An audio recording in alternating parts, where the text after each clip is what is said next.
지금까지 이제 많은 분들이 이야기를 하셨습니다. 그래서 주로 이제 정책적인 측면들, 지자체들의 정책, 중앙정부의 정책들이 어떻게 바뀌어야 되는지 이런 이야기를 많이 하셨어요. 네, 그런데 완주군이 굉장히 행복한 것 같습니다.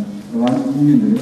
저는 전남에서 유일하게 에너지 선언하신 데가 완주군이죠. 아니, 전북. 전남이 아마 신안군 한 군데인데요. 제가 살고 있는 장흥군은 관심이 전혀 없습니다.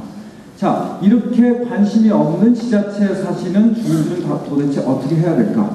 그 다음에 정권이 바뀌면 사실은 여러 가지 정책들이 막 바뀝니다. 과거로 돌아가요. 우리들은 보통 이렇게 한다. 정책이 잘못됐어. 또는 정부가 지원을 제대로 하지 않아. 라고 얘기하는데 저는 질문을 거꾸로 해야 된다고 생각해요. 정부가 없어도 우리는 어떻게 할까? 지자체가 지원을 하지 않아도 어떻게 할까? 이것이 굉장히 중요하다고 생각을 하고요. 그 다음에 주체가 굉장히 중요하죠. 지원을 받아서 100% 지원받아서 하는 데는 이유진 선생님께서 말씀하신 것처럼 제대로 원래 정신을 살려서 가지 못합니다. 스스로가 시작됐을 때 굉장히 중요하다고 봅니다. 그 다음에 또 하나의 문제는 뭐냐면 산업적인 접근에 대해서는 조금 우리가 경계를 할 필요가 있어요. 산업적으로 접근하다 보면 굉장히 비용이 많이 드는 문제도 있고요. 그 산업의 결과가 지역의 주민들한테 돌아가지 않는 경우도 있습니다. 이런 것들을 다시 한번 검토를 해봐야 됩니다. 저는 6년 전에 귀농을 했습니다. 전남 장흥에. 지자체가 지원하지 않습니다. 관심 별로 없습니다. 그렇다고 기다려야 될까요? 아닙니다. 에너지 문제가 저의 문제이기 때문에 에너지 문제를 해결하기 위한 적정 기술들을 하나하나 만들어보고 찾아보고 또는 보급하는 활동들을 했습니다. 그것을 소개하려고 합니다. 농촌에 삽니다. 그래서 농촌에 들어가는 에너지 분야들을 크게 한번 정리를 해봤습니다. 이거 말고도 더 자세하게 정리를 할 수 있겠지만 첫 번째가 농가 부분입니다. 농가의 에너지, 전기 에너지와 농가의 난방 문제가 굉장히 심각합니다. 잘 아시다시피 농촌은 에너지 소외 지역입니다. 그래서 도시의 아파트나 집단 주거주택에 비해서 훨씬 많은 난방 에너지가 들어갑니다. 노인분들이 그래서 전기 장판에 그냥 사시죠. 기름값 아까워서. 자, 그 다음에 도시가스 농촌에 없습니다. 똑같은 도시라도 서울과 속초의 도시가스는 인프라 비용 때문에 8배 정도 차이가 납니다. 이런 것처럼 어쨌든 농촌은 굉장히 에너지 소외 지역이고 그러한 것들을 스스로 해결하지 않으면 안 되는 문제가 있습니다. 그 다음에 두 번째로는 농업 부문입니다. 농기계 많이 사용하죠. 트랙터 사용합니다. 이양기 사용합니다. 컴바인 사용합니다. 그 다음에 곡물을 건조하는 데 들어갑니다. 이 문제에 대한 사실은 대답들이 별로 없습니다. 해답들이 지금 없는 상태고요. 그 다음에 관정, 물을 사용하는데 관정의 모터를 돌릴 때 굉장히 많은 전기가 사용됩니다. 그 다음에 마지막 부분으로 운송 부분입니다. 트럭 많이 이용하고 있죠. 이런 여러 가지 분야에서 에너지 문제를 어떻게 해결할 거냐라고 하는 것에 대한 대답을 우리 스스로가 찾지 않으면 굉장히 심각해집니다. 자, 지금은 앞으로 설명드릴 것들은 주로 나머지 두 가지 부분보다는 농가 부분에 초점이 많이 있습니다. 왜 그러냐면 사람들이 이제 제가 귀농했을 때 한 드럼의 석유 가격이 15만원 정도 했습니다. 그런데 지금은 27만원, 28만원 아주 피부로 와닿게 되거든요. 그래서 농민들이 적정 기술을 이용해서 에너지 문제를 해결하는데 주 관심 또는 노력, 현재까지의 결과 이런 것들이 주로 난방 분야에 초점이 맞춰져 있습니다. 그것을 중심에서 소개하겠습니다. 첫 번째가 계량 화덕 부문입니다. 여기 이제 일본의 로켓매스터 협회 선생님들도 오셨는데 저도 마찬가지로 로켓 스토브를 접하게 됐습니다. 로켓 스토브를 이용하면 기존의 화덕에 비해서 4분의 1에서 6분의 1 정도 적은 나무를 사용할 수가 있게 됩니다.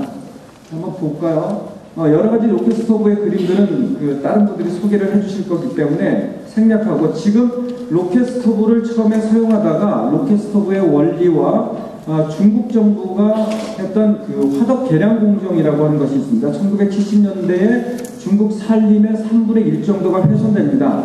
그래서 중국 정부가 나서서 전국에 있는 화덕들, 전통 화덕들을 조사하고 그것을 효율 좋게 만드는 작업을 합니다. 그 결과 중국의 산림 훼손을 막을 수 있었는데요. 중국 정부가 추진했던 화력 공정, 계량 공정 사업의 결과물들과 그 다음에 로켓 스토브의 원리 이런 것을 이용해서 이중 열기 고리를 가진 가마솥 화덕이라고 하는 것을 뭐 저희 집부터 만들었고요. 그 다음에 여러 곳에 교육하면서 보급하고 있습니다.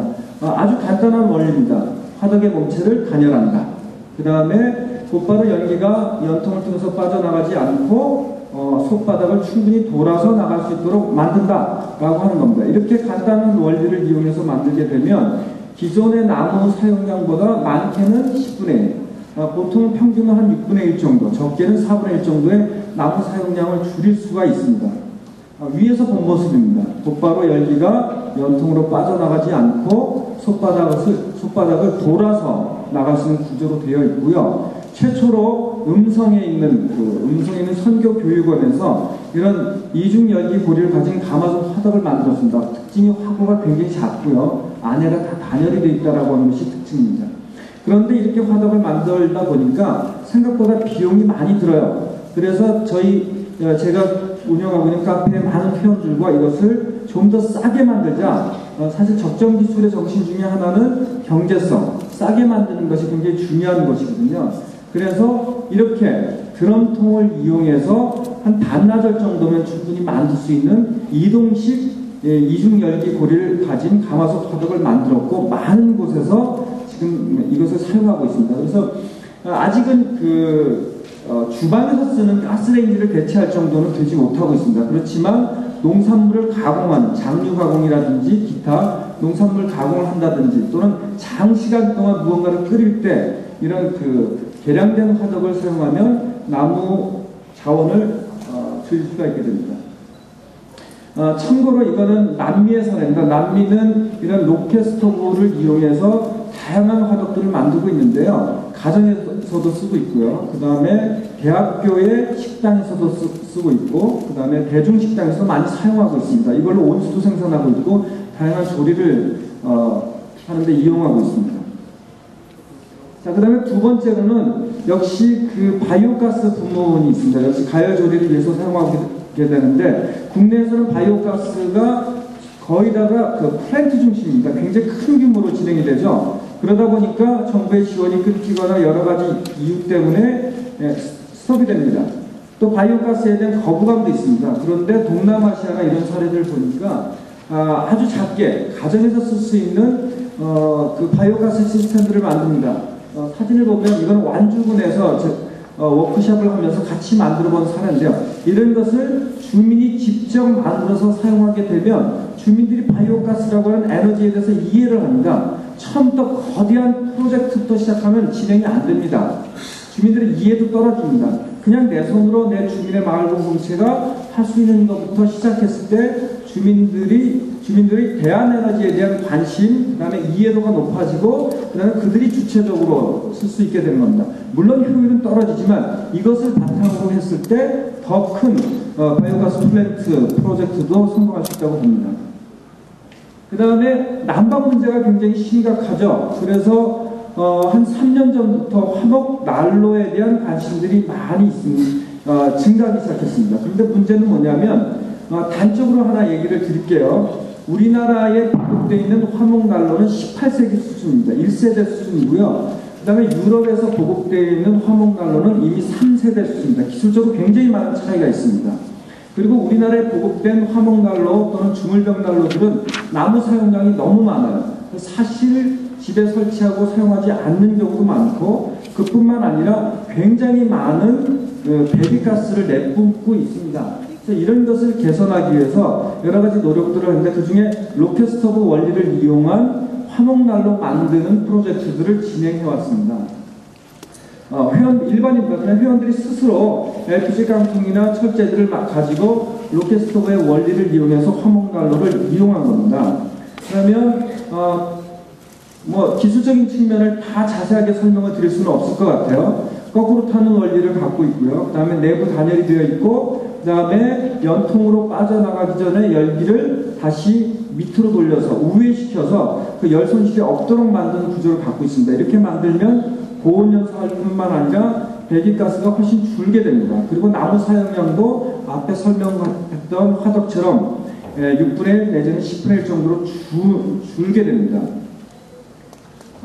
지금 잠깐 기술적인 얘기를 말씀을 드리면서 이 말씀을 꼭 드리고 싶어요. 우리가 보통 대한에너지에 대해서 또는 이런 적정 기술에 대해서 여러 가지 이야기를 하면서 좀 아쉬운 게 있어요. 어떤 거냐면 정책을 만듭니다. 정책 이렇게 바뀌어야 됩니다. 저렇게 바뀌어야 됩니다. 라고 얘기를 하지만 빠져있는 게 있어요. 어떤 거냐면 기술적인, 아주 세부적인 기술적인 것에 대한 이해가 정책을 만드는 사람들한테 굉장히 부족해요. 그래서 그걸 그냥 산업행위에 툭 맡겨버립니다.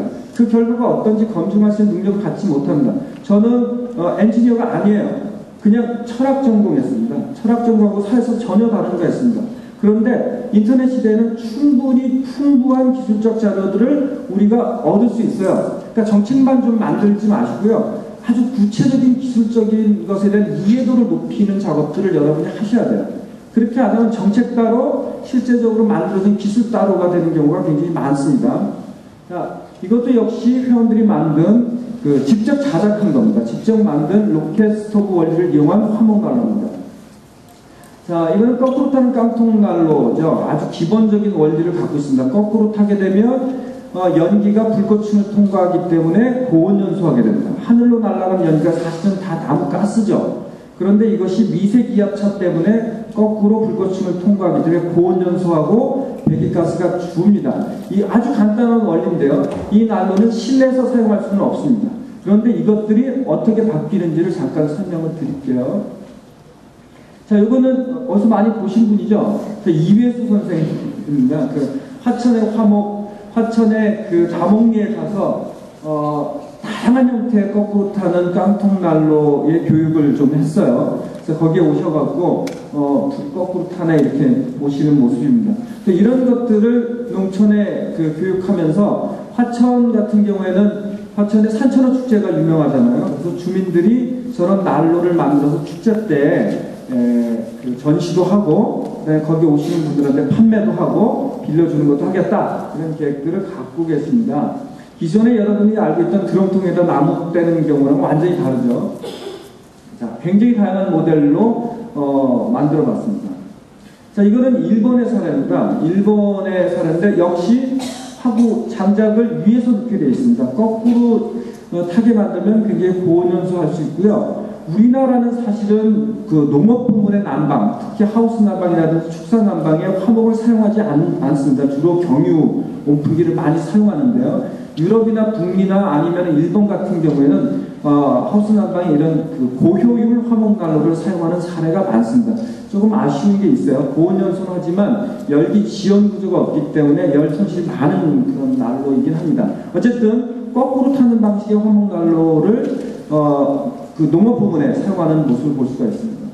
이거는 뭐냐면 대두식 난로입니다. 제주도의 강정마을에 저와 그 다음에 여러분들이 가셔서 적정기술의 장인들이 가셔갖고 간단하게 드럼통하고 버려진 난로를 이용해서 대두식 난로를 만들어 본 겁니다. 대두식 난로는 이런 특징이 있습니다. 첫 번째로는 보통 난로 같은 경우는 넓은 공간을 난방하기 어렵습니다. 근데 공기를 데워서 강제로 송풍하는 대두식 난로를 만들게 되면 굉장히 넓은 공간에 난방이 가능하고요. 보통 화목난로의 특징은 공간이 분리되면 난방할 수 없습니다. 근데 대두식 난로를 사용하면 여러 개의 방으로 나뉘어져 있더라도 덕트를 통해서 공기를 불어넣을 수 있기 때문에 뜨거운 공기를 불어넣을 수 있기 때문에 난방이 가능하고요. 또한 농업 부문에서 활용이 가능합니다. 자, 보시겠습니다. 일본 사례입니다. 화목 난로입니다. 대두식 난로입니다. 이렇게 나와 있는 것 중에 하나는 연통이고요. 하나는 뜨거운 공기가 가열돼서 나가는 건데 농업 부문에서 적극적으로 활용을 하고 있습니다. 역시 일본 사례입니다. 그 다음에 이거는 북미 쪽 사례입니다. 역시 화목난로인데요. 이렇게 나온 뜨거운 공기를 어디에 사용하냐면 우리가 보통 시골에 가면 공룡알이라고 하잖아요. 베일을 감싸는 하얀 큰 덩어리가 우리가 농촌에서 그냥 공룡알이다 이렇게 얘기하는데 그게 워낙 많이 나와요. 그러니까 그걸 급격하게 건조할 때 화목난로, 대두식 난로를 사용하는 겁니다. 우리나라의 하우스나 아니면 축사 같은데 경유 온풍기를 사용합니다. 경유 온풍기가 얼마나 엉망으로 되어 있냐면요. 아주 원리가 간단합니다. 안에 경유 화실이 있고요. 그 다음에 열교환할 수 있는 연관이 있습니다. 여러 가지 통로가 있는데 그걸 통해서 연기가 열기가 지나가게 되어 있고요. 그 바깥을 하나의 케이스가 감싸고 있습니다. 그리고 선풍기가 크게 3개가 있고 밑으로 공기를 뿌려주는 그 송풍구가 있어요. 그런데 이 그 경유 온풍기를 만드는 업체들이 어떻게 만들었냐면 원래 연관식은 자주 구름이 낍니다. 그래서 그걸 열어서 청소할 수 있는 구조, 해치가 있어야 돼요. 그걸 아예 안 만들었어요. 그러니까 몇 년 쓰다 버리게 만들었습니다. 사실 그래서 그걸 보고 그런 것들을 갖다가 화목, 효율 좋은 화목 대류식 온풍기로 바꾸면 우리 농촌에 많이 쓸 수 있지 않겠는가 라는 생각을 갖고 있는데 완주부터 한번 하시면 좋겠습니다. 자, 그 다음에 이것도 역시 유럽 쪽에서 소개가 되고 있는 대류식 그 화목 난로입니다. 공기를 가열해서 실내라든지 여러 가지 넓은 공간에 공급하는 그런 장치들인데 불행히도 우리나라에는 이런 대류식 화목 난로가 그렇게 많이 보급되어 있지 않고 거의 제품화되어 있는 게 없는 것 같습니다. 원리는 아주 간단합니다. 누구든지 만들 수 있습니다. 그냥 기존에 있는 난로에다 케이스를 감싸고 잠깐 앞에 돌아가 보면 저희가 실험으로 만든 겁니다. 이 안에 난로가 하나 있고요. 물론 고효율로 되게 되어 있고요. 그냥 드럼통을 감쌌습니다. 그 다음에 그 송풍구를 대체해서 스파럴관을, 엘보관을 끼웠고요. 뒤에 사진에서 잘 보이지는 않는데 한 35,000원짜리 또는 뭐 좀 더 출력이 좋으면 5만원, 10만원짜리도 달 수 있는데요. 그냥 시로코펜이라고 하는 송풍기를 단 겁니다. 끝입니다. 그러면 대류식 난로가 되는 겁니다.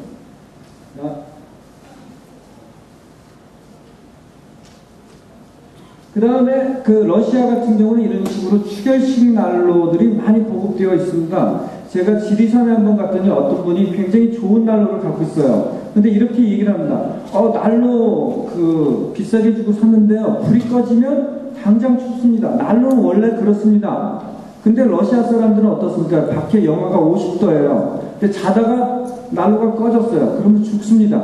그러다 보니까 이런 여열, 추결을 해서 사용하는 기법들이 굉장히 발달되어 있고 기술적으로 아무것도 아니고 그냥 바깥에 돌을 쌓는 겁니다. 그럼 돌에 추결돼서 그 열이 바깥으로 천천히 나오게 되는 건데 역시 하우스 난방이나 이런 데서도 많이 사용할 수 있는 방법 중에 하나고 주택의 보존 난방으로도 쓸 수 있는 방법 중에 하나입니다.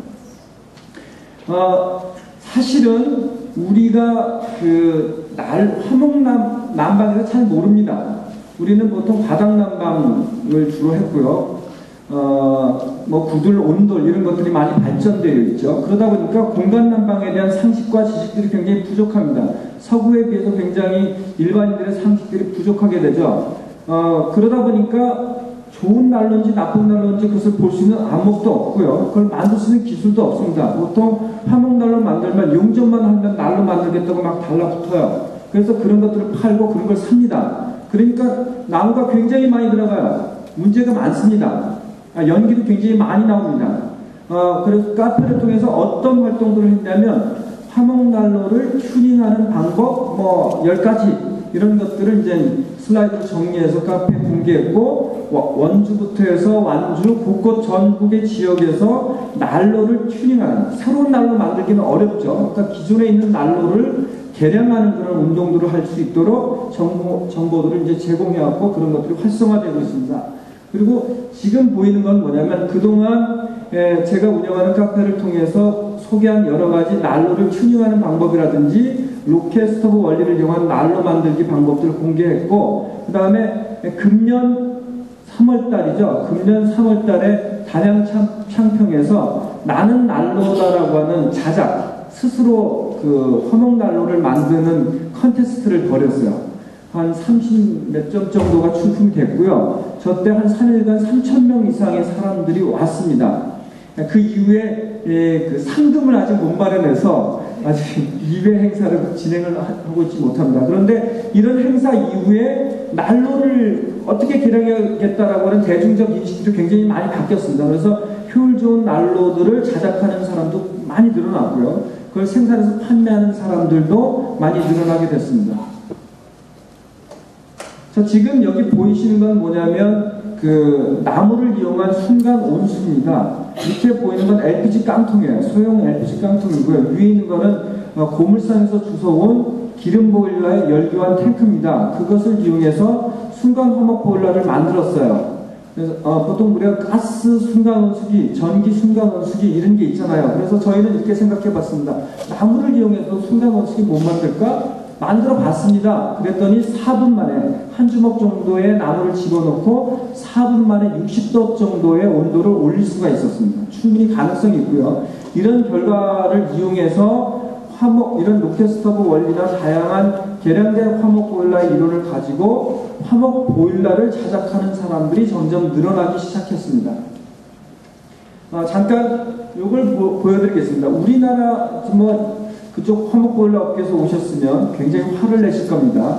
우리나라의 가스 보일러나 아니면 기름 보일러는 굉장히 수준이 높습니다. 근데 화목 보일러는 굉장히 수준이 낮습니다. 목초액도 많이 나오고요. 5년 정도 지나면 보통은 사가서 수관을 교체하거나 여러 가지 문제가 있습니다. 한마디로 그 화목 보일러 갖다 놓으면요, 농촌에서 화목 보일러 많이 쓰는데요, 나무를 너무 많이 씁니다. 한 5차 이상을 갖다가 써야 됩니다. 기름 쓰는 거랑 거의 비슷할 정도로 많이 들어갑니다. 노동력도 많이 들어가죠. 유럽의 사례를 봤습니다. 조사해 봤더니 유럽은 이미 EU 스탠다드 EN 303-5라고 하는 그 표준들을 제정했습니다.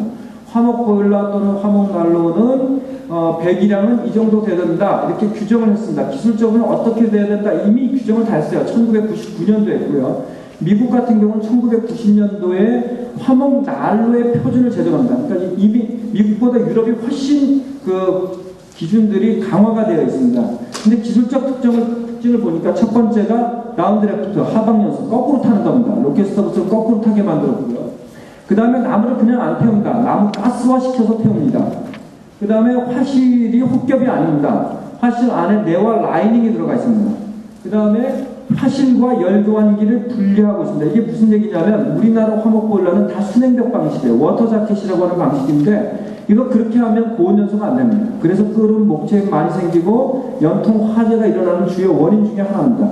그래서 유럽은 이미 화실과 열교환기를 분리하고요. 그 다음에 우리나라는 보통 화목 보일러 안에 온수 탱크가 들어 있습니다. 유럽은 이걸 분리하는 추세입니다. 그 다음에 우리나라 조금 그래도 낫다라고 하는 화목 보일러들은 뭐냐면 온수 탱크에다 온도 센서를 달아놨습니다. 역시 나무 사용량을 한 4분의 1 정도 줄일 수는 있긴 하지만 문제는 불완전 연소하고 배기가스가 많이 나오게 되는 역효과가 있습니다. 그래서 유럽은 어떨까 한번 찾아봤더니 뭐냐면 배기가스 센서를 답니다. O2 센서라고 하는데요. 연톡으로 나오는 산소의 양을 측정해서 그거에 맞춰서 송풍기로 강제 송풍을 하게 되어 있습니다. 그러면 계속 고온 연소를 할 수 있는 시스템이 되는 겁니다. 그 다음에 전체적으로 보면 배기가스 농도가 어느 정도 되느냐 봤더니 잘못 만들어진 화목 보일러나 화목 난로 같은 경우는 보통 차량 내연의 10배입니다. 그런데 저렇게 만들어진, 그러니까 유럽의 표준에 따라서 만들어진 자동화된 화목 보일러는 자동차 내연의 20% 수준밖에 안 됩니다. 굉장히 효율적입니다. 그래서 이건 무슨 얘기를 하냐면 보통 화목 난방은 도시에서 사용할 수 없다라고 하는 게 우리나라 사람들의 상식이에요. 아닙니다. 이미 유럽에서는 도시에서 화목 난방, 화목 보일러 또는 화목 난로들을 쓰고 있습니다. 왜? 저렇게 만들어졌기 때문에 배기가스가 매연보다도 더 적은 겁니다. 단 문제는 뭐냐면 연료가 되는 나무나 펠릿의 유통망을 어떻게 확보할 거냐, 공급을 어떻게 할 거냐, 이게 이제 관건으로 되어 있는 거죠. 자, 그래서 이러한 자료들을 역시 인터넷을 통해서 계속 공급을 하기 시작했습니다. 그랬더니 아직은 초보적인 수준이긴 하지만 3개 업체 정도의 보일러 업체가 나무가스와 보일러를 생산하기 시작했습니다. 저는 이런 말씀을 좀 드리고 싶어요. 지자체들이요, 화목 보일러 회사 하나 만드십시오. 화목 난로 회사 같은 거 만드십시오.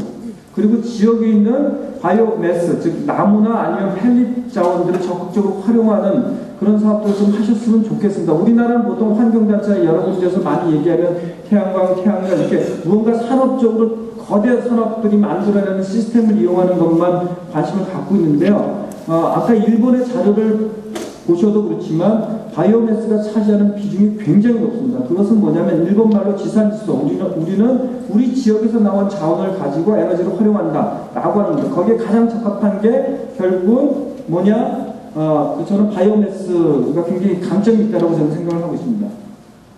자, 지금 보시는 게 이제 거꾸로 타는 나무 가스화 보일러인데 유럽의 모델입니다. 굉장히 보편화되어 있습니다.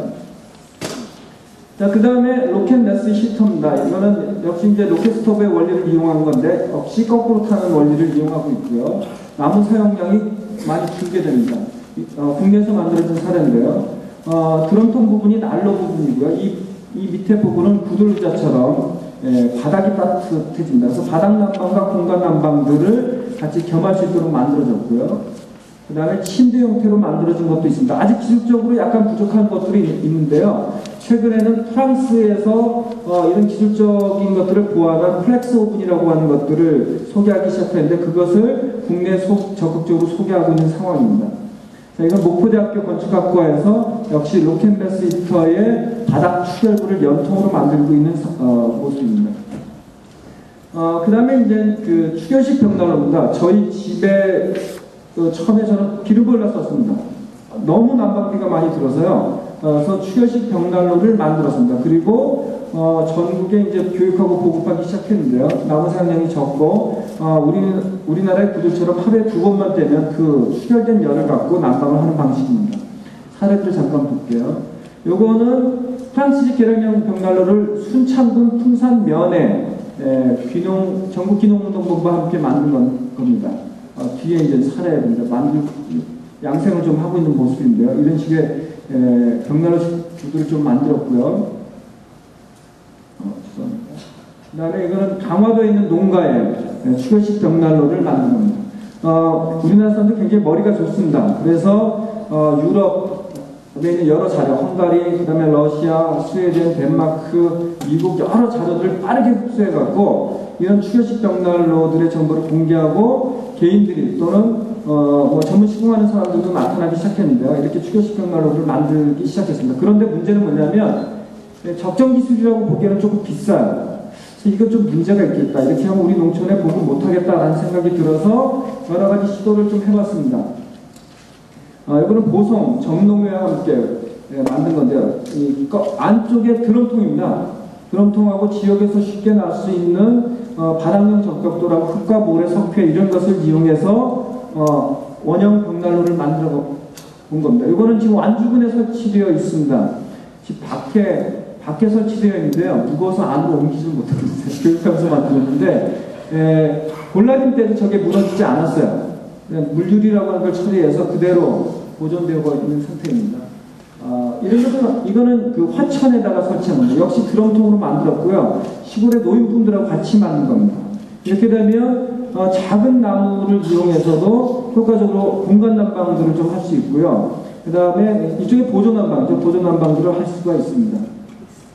자, 요거는 뭐냐면 전기수에 굴러다니는 그리스 깡통이라고 하는 것하고 그 다음에 드럼통들을 이용해서 만든 흙난로입니다. 이런 것도 역시 완주군하고 같이 교육을 했고 전국의 여러 사람들에게 쉽게 추결될 수 있는 흙난로를 만드는 교육들을 진행하고 있습니다. 그 다음에 바이오디젤입니다. 바이오디젤은 주로 천안 초록공방의 안병희 씨가 보급하고 있고 물론 다른 분들도 보급하고 있는데요. 아주 간단한 장치입니다. 이런 정도의 장치를 마을 단위만 갖고 있으면 폐식용유들을 모아서 충분히 사용할 수 있습니다. 저는 이분하고 같이 워크숍 참여하고요. 집에 갈 때 저 바이오 디젤을 제 트럭에다 넣고 갔습니다. 제 차에는 당 냄새가 났습니다. 그러니까 물론 이런 걸 산업적으로 보급하는데 여러 가지 제도적 장애물들이 많습니다. 그런데 농촌 지역에서는요, 마을 단위에 묶여지면 폐식용유들을 모아다가 특히 완주군 같은 경우는 전주시라고 하는 도시권이기 때문에 충분히 수거해 올 수 있는 양들이 굉장히 많습니다. 그걸 이용하면 경운기라든지 농기계, 그 다음에 트럭에 충분히 사용할 수가 있습니다. 저걸 만드는데 장비비는 한 100만 원 정도 이하로 이렇게 드는 걸로 알고 있습니다. 그 다음에 햇빛 오픈기나 햇빛 건조기에 대해서는 이재열 선생님께서 이제 본격적으로 자세하게 소개를 하실 거니까 간단하게 말씀을 드릴게요. 태양열 온습이나 태양광 발전기의 설치비가 굉장히 많이 듭니다. 그래서 정부의 지원이 없고 또는 제도적인 변화가 없으면 민간인들이 직접 할 수가 없습니다. 그런데 햇빛 온풍기와 같은 것은 기술적으로 굉장히 낮죠. 기술적으로 접근하기 쉬워요. 그 다음에 만드는데도 30평 정도, 30평 정도의 보존난방을 하는데 150에서 200 정도면 충분히 만듭니다. 그래서 햇빛 온풍기를 만드는데 어떻게 되냐면 이렇게 만들어진다. 아주 간단한 겁니다. 집 안에 있는 공기를 바깥에 검은색 칠을 한 덕트관이라든지 아니면 골함석 관들을 통과하면서 뜨거워지면 다시 집으로 보내주는 아주 간단한 장치입니다. 거기다 약간 효율을 높이기 위해서 최근에는 시로커팬이라고 하는 송풍기들을 달죠. 이런 것들은 제일 중요한 게 뭐냐면 산업에 의해서 만들어지지 않는다는 거예요. 내 지역에서 또는 내가 상대적으로 굉장히 저렴한 돈으로 만들 수 있다는 겁니다. 원래 이 기술은 알래스카의 인디언들을 위해서 만들어진 겁니다. 이것을 갖다가 국내에 소개하기 시작했고 국내에서 집에 농가에 보존난방을 위해서 이런 것들을 만들기 시작했는데 이재열 선생님이 이제 말씀을 해주시겠지만 이재열 선생님은 본인 집에 사용되는 에너지의 한 85% 난방 분야는 거의 90% 이상을 자급하고 계십니다. 그러니까 온풍기도 직접 만들었고 태양열 온수기도 직접 만들었고 태양광 발전기는 PV 패널, 태양광 판넬은 샀지만 설치를 직접 했습니다. 나중에 이제 보시면 되겠지만 설치비가 비쌉니다.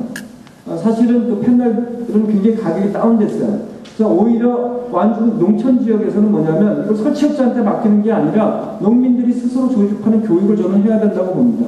이런 것들이 필요하지 않겠다라는 생각을 갖습니다. 지금 온도계를 한번 보시면 여름철에는 송풍구의 온도가 80도까지 나오고요. 겨울철에도 60도가 나옵니다. 그 봉화는 겨울에 25도, 30도까지 떨어지는 추운 지역인데 굉장히 효율적으로 사용하고 있습니다. 기둥에 올린 사례고요. 그 다음에 이런 온수기도 역시 직접 만든 겁니다. 정부의 지원을 받아서 또는 회사들이 와서 만들어준 거는 고장나면 더 이상 안 씁니다. 그런데 자기가 만들면 원리를 알기 때문에 자기가 직접 고칩니다. 저는 시작은 이렇게 돼야 된다고 봅니다.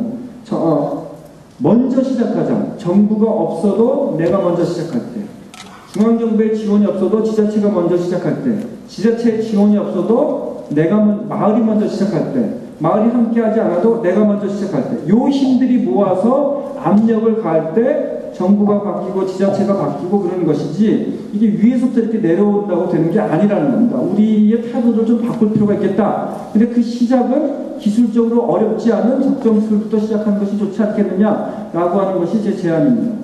이거는 곡물 건조기입니다. 사실 저도 지금 일부 노는 경유를 떼는 그 곡물 건조기에다가 건조를 했어요.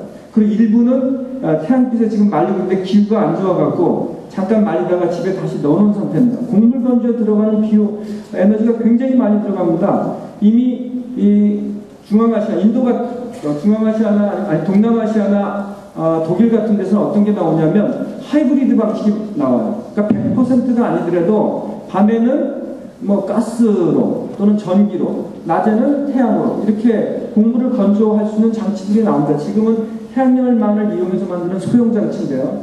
요거는 파키스탄 사례입니다. 굉장히 큰 태양열 온풍기죠. 온풍기를 곡물 건조에 사용하는 모습입니다.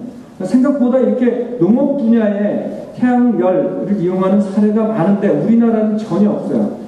제가 알기로는 지리산 구례 쪽에서 지금 기존의 곡물 건조기, 경유를 떼는 또는 가스를 떼는 곡물 건조기를 그대로 놔두고 일부의 열원을 바꿔서, 그러니까 태양열 장치를 붙여갖고 하이브리드 방식으로 곡물 건조기를 바꾸려고 하는 프로젝트를 진행하는 걸로 알고 있습니다. 그러니까 이런 시도들이 좀 필요한 거예요. 그냥 농촌 에너지 굉장히 중요하다, 시급하다 이렇게 얘기하는 게 아니라 구체적인 기술들을 하나하나 100%가 아니더라도 50%라도 바꾸는 그런 작업들을 우리가 하지 않으면 안 되겠다라는 생각을 갖고 있습니다. 이것도 역시 마찬가지로 농업 부문의 태양열을 이용하는 그런 사례입니다. 이거는 태양열 터널입니다. 역시 곡물 건조를 위해서 만들어진 장치들이고요. 그 다음에 좀 재미난 사례들이 있죠. 이거는 기존 버려진 세탁기를 이용해서 숲과 에너지 팀이라고 하는 곳에서 자전거 세탁기를 만들었어요. 굳이 전기를 만들어서 세탁기를 돌릴 필요가 없습니다. 굉장히 잘 돌아갑니다. 물론 일반 빨래를 하기는 조금 문제가 있겠죠. 사모님들한테 혼날 수도 있습니다. 근데 적어도 농사를 하다 보면 굉장히 작업방이 빨리 더러워지죠. 흙도 많이 묻고 그거는 밖에서 빨 수밖에 없어요. 그렇다면 저런 거 하나씩 부으는 것은 어떨까라는 생각도 좀 갖고 있고, 이런 시도들이 효율을 떠나서 약간 불편하더라도 이거 한번 시도해볼 필요가 있다고 하는 겁니다. 이거 국내사랍니다. 역시 LPG 깡통과 몇 가지 철판, 그 다음에 아주 간단한 그 발전기를 이용해서 수로에다가 설치한 소수력 발전입니다. 이걸 경제성의 논리로 들이대면 경제성 없죠. 저거 갖고 전기 몇 개나 하겠습니까? 중요한 건 저거는 효율성이 떨어지고 경제성이 떨어지더라도 가장 중요한 성과는 뭐냐면 인식이 바뀌는 겁니다. 아, 우리가 만들 수 있구나. 아, 우리가 만들어서 전등 하나라도 우리가 그 화석 에너지 쓰지 않고 저렇게 전기를 우리가 작업할 수 있겠구나. 의지가 바뀌는 겁니다. 이게 중요한 건데 우리는 이런 부분들을 놓치고 있는 것은 아닐까라는 생각을 갖고 있습니다. 그 다음에 농업 분야에는 우리가 다뤄야 될 것이 굉장히 많습니다. 저는 사실 매년 여름만 그 농사철만 되면 아주 신경이 예민해집니다. 그 물 대는 것 때문에 그래요. 그 관정들이 많이 있는데요. 점점 대수층이 말라가면서 관정들의 물이 잘 안 나와요. 그래서 사실 물싸움들이 자주 일어납니다.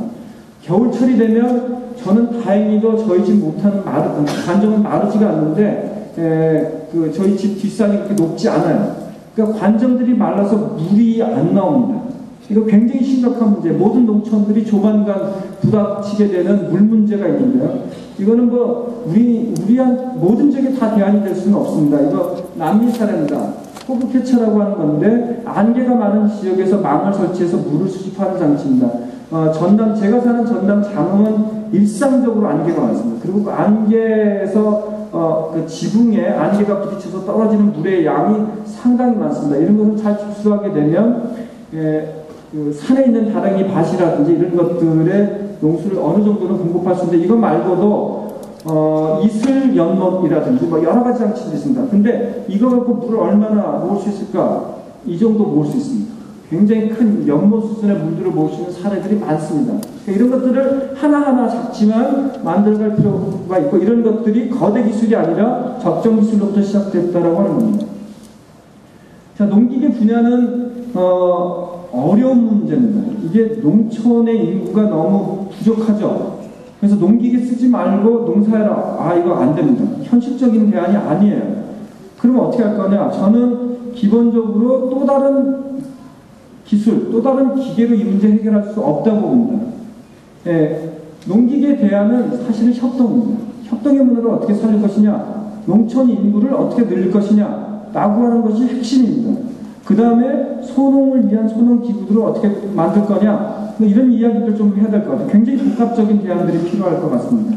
그래서 뭐 완주군도 그렇겠지만 모든 분들이 그냥 형식적인 것만이 아니라 귀농자들을 적극적으로 유치하려고 하는 전략에 올인해야 된다고 저는 봐요.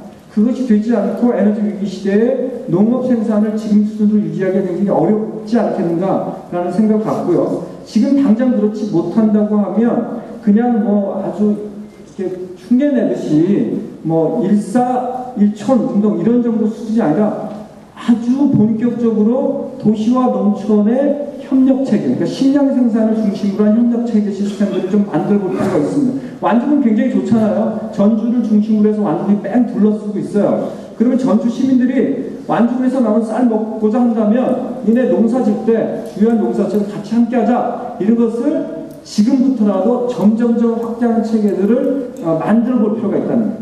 그러면 도시인들의 농업에 대한 이해도 높아지고요. 그 다음에 그분들도 농촌을 이주하는 그 인구도 점점 늘어나게 될 겁니다. 저는 그래서 농기계 분야에 대한 사실은 또 다른 기술이 아니라 농촌을 어떻게 복원시킬 거냐, 부흥시킬 거냐, 농촌의 인구를 다시 어떻게 늘릴 거냐, 그 다음에 도농 간의 협력 체계를 지금과 다른 수준으로 얼마만큼 높일 거냐라고 하는 것들이 대안이 될 거라고 보겠습니다. 자, 그러면 잠깐만 재미난 거 한번 보실까요? 적정 기술하고 만든 건데요. 허리가 너무 아프니까, 사실 저도 밭을 자주 내는데 허리가 아프니까 저런 자전거 기구를 이용해서 하는 것들을 만들었습니다. 모든 농촌이 저렇게 할 수는 없을 거예요. 그렇지만 귀농자들은 저런 거 한번 만들어 볼 필요가 있을 것 같아요. 자, 그 다음에 소농 기구들도 많이 있습니다. 유럽에는 굳이 농사를 많이 짓지 않은 귀촌 귀농자들이 많이 늘고 있는데요. 저런 소농 기구들을 좀 더 많이 만드는데 노력을 좀 했으면 좋겠다. 모두가 다 농기계를 쓸 필요는 없겠다. 대형 농기계를 쓸 필요는 없겠다는 생각도 들고요. 제3세계는 어차피 경제력이 부족하기 때문에 다양한 적정 기술을 이용한 농기구가 있습니다. 이것은 물을 담아놓은 논에 씨를 뿌리는 그런 씨앗 파종기입니다. 자, 지금 여태까지 이렇게 살펴본 것처럼 사실은 농업 분야의 에너지 영역들이 굉장히 많은데요. 그 중에 가장 현재까지 어느 정도 방향들이 좀 잡히고 있는 것은 사실은 농가 분야입니다. 농가 분야를 빼고는 농기계 분야에는 본격적으로 에너지 대안들이 지금 현재로서는 만들어지지 않고 있습니다. 그건 지자체들도 역시 관심이 별로 없는 것 같고요. 그 다음에 중앙정부도 마찬가지고 개인들도 마찬가지입니다. 과연 지금 이런 상황들이 계속 유지될 수 있을까? 저는 퀘션 마크를 좀 갖고 있습니다. 물론 저도 지금 어쩔 수 없이 일부는 농기계를 쓰고도 있고요. 일부는 여전히 귀농자들과 함께 손으로 낫으로 벼를 직접 베기도 하고 손모를 내기도 하고 이런 작업들도 합니다. 왜? 협동의 정신과 문화를 그대로 유지하고자 하는 그런 노력들을 계속 기울이고 있거든요. 어쨌든 농촌 분야의 에너지에 대한 관심들을 여기 계신 분들이 작은 아이디어라도 자꾸 모으면서 시도해볼 필요가 있고, 저는 그것이 정부가 먼저 시작한다고 보지 않아요. 농촌에 사는 사람들이 직접 그 아이디어를 내야 된다고 생각합니다. 스스로가. 그러니까 우리들의 질문은 정부가 얼만큼 지원해 줄 거냐, 정책이 어떻게 바뀔 거냐, 이게 아니에요. 정부가 없어도, 지자체가 지원하지 않아도 우리가 어떻게 시작할 거냐, 우리 마을이 어떻게 시작할 거냐, 여기서부터 시작할 때 정책이 바뀌고 정부가 바뀌는 것은 아니겠는가라는 생각을 갖고 있습니다. 자, 그러면 앞으로 여러분들이 사실 이제 적정실 영역이 워낙 많습니다. 제가 소개할 수 있는 분야는 몇 가지가 되지 않는데 그 밖의 것들은 여기 참석하는 많은 분들이 함께 같이 머리를 짜내고 그것을 공유하는 그런 운동들을 좀 벌였으면 좋겠습니다. 이상으로 마치도록 하겠습니다.